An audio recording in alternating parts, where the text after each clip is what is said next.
Today we'll be learning about how to use BLASTp and Jalview to observe protein conservation among different species. But what does it take to design a good drug candidate? Commonly, when we design a molecule, we want them to make favorable interactions to the amino acids in the binding pocket that outcompete the native substrate and therefore inhibit the protein function. At the same time, we want to look at the regions in the binding pocket that can change, so we can use it to our advantage when designing organism-specific drugs and avoiding off-target effects. Therefore, we want to look at the sequence difference between species and determine what is highly conserved in the protein and what is lowly conserved in the protein. For example, today we will be looking at human-soluble epoxide hydrolase. One of the programs that we will be using today is BLAST, which stands for the Basic Local Alignment Search Tool. And this is a program that uses an algorithm to compare either nucleotide or amino acid sequences to a database of sequences among a variety of different organisms in order to find homologous proteins. The program computes the percentage identity between two sequences to indicate how similar they are to one another. In drug design, BLAST can be used to identify if the homologous proteins have conserved residues, which are residues that are vital for the function of our protein. In this demonstration, we will use BLAST to search for a protein that is homologous to human soluble epoxide hydrolase, and we will also examine the conserved residues within our enzyme. So we're going to start off on the RCSB Protein Data Bank website.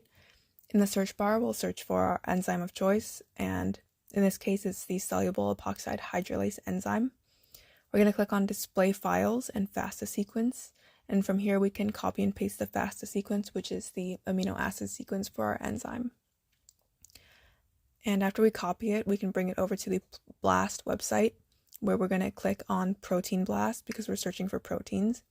We're going to paste the FASTA sequence into the box, click on Reference Protein Search, and then under Algorithm Parameters, we're going to change the max target sequences to 250, and then we're going to hit BLAST.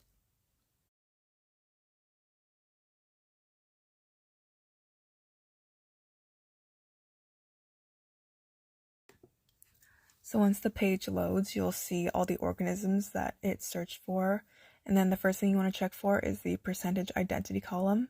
You want to make sure that they're all over 30%, which indicates that they're at least 30% similar in the amino acid sequence.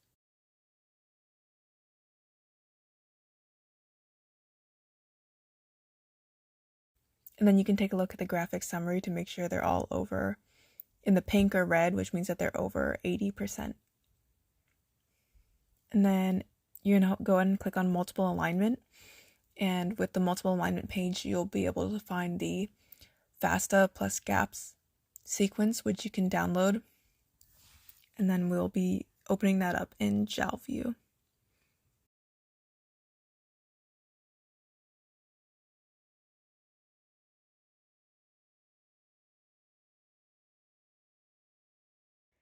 After you download the FASTA sequence, you open up another program called Jalview, which is a program for multiple sequence alignment editing, visualization, and analysis. Under Files, hit the Input Alignment, which will insert your alignment sequence that you downloaded from BLAST. Then hit the Color tab at the top of the toolbar and click for Percentage Identity, which will show the percentage of how similar a sequence is compared to another. So the higher the percentage, the more similar those two sequences are. After, go back to the Color tab and click above the identity threshold and change the occurrence to 99% conserved. You can do this by moving the bar all the way to the right until it reaches 99%, or you can type that into the box as well. This will show you all the highlighted residues that are either critical for protein structure or function. These should include the amino acid residues identified from the molecule. So as you can see, scrolling to the right, there are some that are highlighted in purple and some that are not. The highlighted ones are the residues that are conserved at 99%. So these are the residues that are highly similar to each other among a group of homologous proteins. We will be looking for highly conserved residues which have more than 70% identity across the homologous sequence. This means that a particular residue or group of residues are highly similar to each other. You can also check on the left side what organism this sequence is for by hovering on each name. And ultimately what Jalview is used as, it's a sequence visualization program to identify the residues that could interact with our molecule in the active site of our query protein.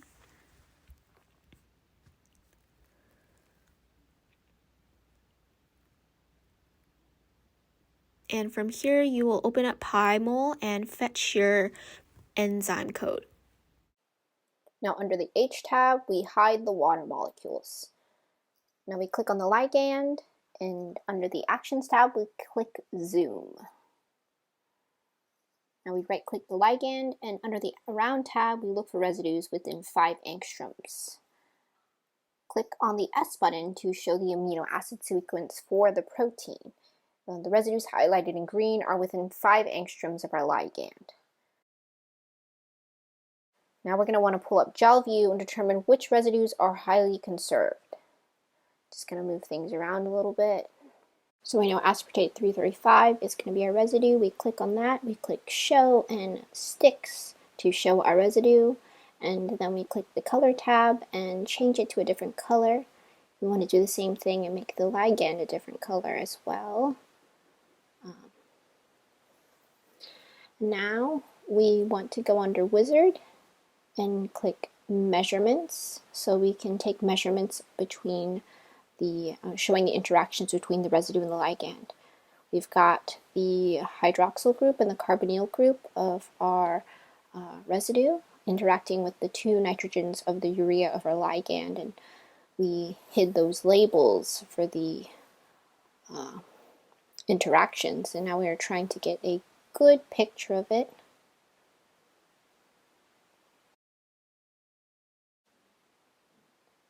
Now we gotta go to background, change that to white, and go either to, we can go to files like we're doing here, click on PNG and export the image, or you can go to draw/ray and click draw fast and then save there as well.